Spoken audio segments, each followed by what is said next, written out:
بسم اللہ الرحمن الرحیم۔ السلام علیکم ورحمۃ اللہ وبرکاتہ۔ دینی مدارس و جامعات کے محتممین اور منتظمین سے دو اہم گزارشیں کرنا چاہتا ہوں۔ پہلی گزارش یہ ہے کہ قربانی کی کھالیں جمع کرنے کی اجازت کے حوالے سے مختلف شہروں سے یہ اطلاعات آ رہی ہیں کہ دینی مدارس کے ذمہ داران سے بعض اضلاع میں چیریٹی کمیشن میں مدرسے کی رجسٹریشن کا تقاضا کیا جا رہا ہے۔ اس سلسلے میں یہ بات واضح طور پر یاد رکھیں کہ مدارس تعلیمی ادارے ہیں، کوئی خیراتی ادارے نہیں، اور وفاقی وزارت تعلیم حکومت پاکستان کے ساتھ 29 اگست 2019 کو اتحاد تنظیمات مدارس پاکستان کا جو معاہدہ ہوا ہے، اس کی روح سے مدارس و جامعات کی رجسٹریشن وفاقی وزارت تعلیم کے تحت ہوگی، جس کی تفصیلات اور طریقہ کار کو طے کیا جا رہا ہے۔ اس لیے مدارس کی رجسٹریشن چیریٹی ایکٹ کے تحت چیریٹی کمیشن میں نہیں ہوگی۔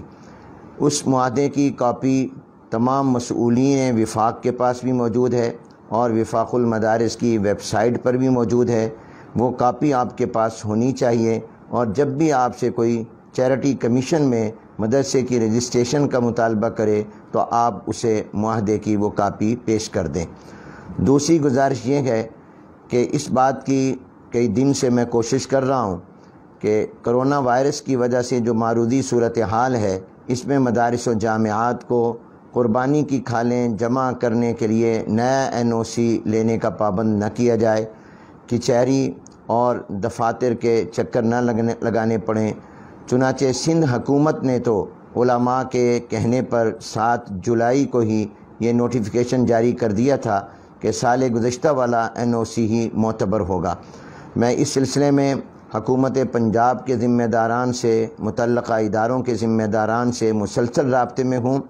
آپ مدارس کے محتممین اور منتظمین انتظار فرمائیں، انشاءاللہ بہت جلد یہ مسئلہ حل ہو جائے گا، اور انہوں نے یقین دہانی کرائی ہے کہ پنجاب میں بھی یہ نوٹیفیکیشن جاری کر دیا جائے گا کہ گزشتہ سال والا NOC ہی معتبر ہوگا، نئے NOC کی ضرورت قربانی کی کھالیں جمع کرنے کے لیے نہیں ہوگی۔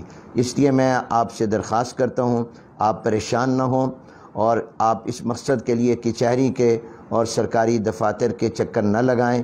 آپ انتظار فرمائیں اور دعا کریں کہ یہ مسئلہ بخوبی حل ہو جائے۔ مجھے امید ہے کہ انشاءاللہ بہت جلد یہ پریشانی دور ہو جائے گی۔ وعلیکم السلام ورحمۃ اللہ وبرکاتہ۔